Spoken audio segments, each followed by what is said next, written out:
Hello friends, finding mystery में आपका स्वागत है। कहाँ है भगवान शिव का त्रिशूल? आखिर कैसा दिखता है? क्या आज भी भगवान शिव का त्रिशूल धरती पर ही मौजूद है? क्या हम उनका ये सबसे बड़ा रहस्य सुलझा सकते हैं? आज हम इसी का पता वेदों और पुराणों को खंगाल कर लगाएंगे। साथ ही हम धरती की अलग अलग जगहों की पड़ताल करने की कोशिश करेंगे। भगवान शिव को शंभु कहा जाता है, जिसका अर्थ होता है खुद के द्वारा बनाए जाना। उन्हें ही सदा शिव का भौतिक स्वरूप कहा जाता है। शिव पुराण में शुरू से ही ये बताया गया है कि त्रिशूल भगवान शिव के पास शुरू से ही था। जिस तरह से हमारे शरीर का अंग हमारे साथ ही होता है और हमसे ही बना होता है, त्रिशूल भी भगवान शिव का ही एक हिस्सा बताया गया है और ये उन्हीं से बना था। लेकिन विष्णु पुराण में इसके बारे में अलग ही बताया गया है। उसमें इसे ब्रह्मा जी के द्वारा बनाया माना जाता है। ब्रह्मा जी ने इसका निर्माण सूर्य के हिस्से से किया था। ब्रह्मा ने सूर्य का तेज कम करने के लिए उसके 8वें हिस्से की शक्ति को कम कर दिया था। इसका इस्तेमाल ही बाद में त्रिशूल बनाने के लिए किया गया था। भले ही शिव पुराण में इसे भगवान शिव का हिस्सा बताया गया हो,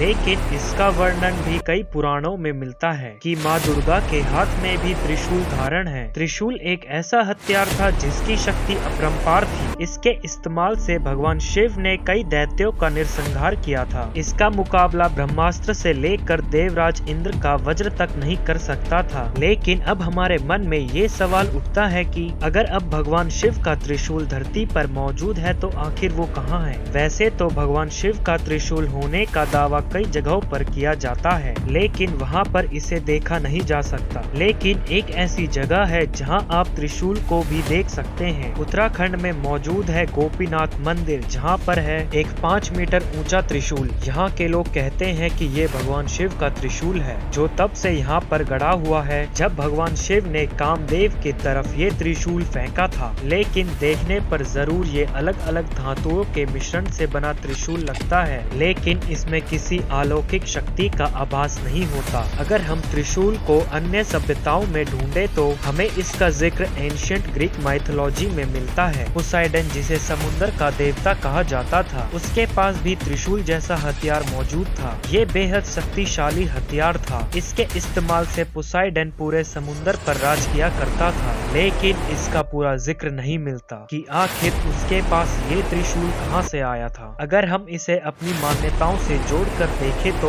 हम मान सकते हैं कि इसे भगवान शिव द्वारा किसी खास कार्य के लिए पोसाइडन को दिया जा सकता है, क्योंकि इस तरह का जिक्र पुराणों में भी मिलता है जब खास कार्य के लिए इस तरह का कुछ किया गया हो। अब हम जानने की कोशिश करते हैं कि त्रिशूल क्या था और उसमें कैसी शक्ति थी। अगर हम त्रिशूल का अर्थ देखें तो त्रिशूल कहा जाता है 3 नोकों वाले हथियार को, लेकिन सिर्फ शिव पुराण में ही इसको अलग अलग तरीकों से बताया गया है। इसे एक ऐसा हथियार की तरह बताया गया है जो समय के 3 भागों को नियंत्रण कर सके, भूतकाल, वर्तमान काल और भविष्य काल। इसे ही ब्रह्मांड के 3 चरणों की तरह भी बताया जाता है, उत्पत्ति, पालन और विनाश। इसी तरह इसकी कई तरह की व्याख्या भी किए गए हैं, लेकिन इसमें त्रिशूल का चित्र कहीं भी नहीं बताया गया। यानी हम त्रिशूल का जैसा रूप जानते हैं, ये असली में पूर्ण वैसा रूप नहीं है, बल्कि सिर्फ उसका एक प्रतिरूप है। यानी त्रिशूल का असली आकार इससे अलग भी हो सकता है। अगर हम पुराणों को गहन विश्लेषण करें तो ये कोई भौतिक आकार का हथियार नहीं था, क्योंकि भगवान शिव इसे तीनों लोकों से लेकर अलग अलग आयाम तक लेकर जाया करते थे। वैसे भी भगवान शिव का 3 नंबर से अलग ही नाता है। इस दुनिया के 3 भगवान हैं जिन्हें त्रिदेव कहा जाता है। भगवान शिव की 3 आंखें हैं, जिसमें तीसरी आंख सबसे विध्वंसक है। उनका हथियार भी त्रिशूल है, जिसके 3 भाग हैं। इस दुनिया को बनाया भी 3 ही भागों में गया है, भूतकाल, वर्तमान काल और भविष्य काल। इसलिए भगवान शिव का त्रिशूल कोई भौतिक हथियार न होकर उनकी 3 अंशों की शक्तियाँ थी, जिससे वो दुनिया के किसी भी भाग पर असर करते थे। अगर हम भी आज उनके इस त्रिशूल का आभास पाना चाहें तो उसे भौतिक हथियार समझकर धरती के किसी हिस्से में ढूंढने की जगह ध्यान मुद्रा में उस ज्ञान से ही समझ सकते हैं। आज की वीडियो में बस इतना ही। आपसे फिर मुलाकात होगी हमारी अगली वीडियो में। आज की ये वीडियो कैसी लगी हमें कमेंट करके बताएं और ऐसे ही इंटरेस्टिंग वीडियोस को देखने के लिए हमारी वीडियोस को लाइक शेयर करें। अगर आप मेरे चैनल में नए हो तो चैनल को सब्सक्राइब जरूर करें और बेल आइकन को दबाएं, जिससे हमारी वीडियोस आपके पास जल्द से जल्द पहुंचेगी।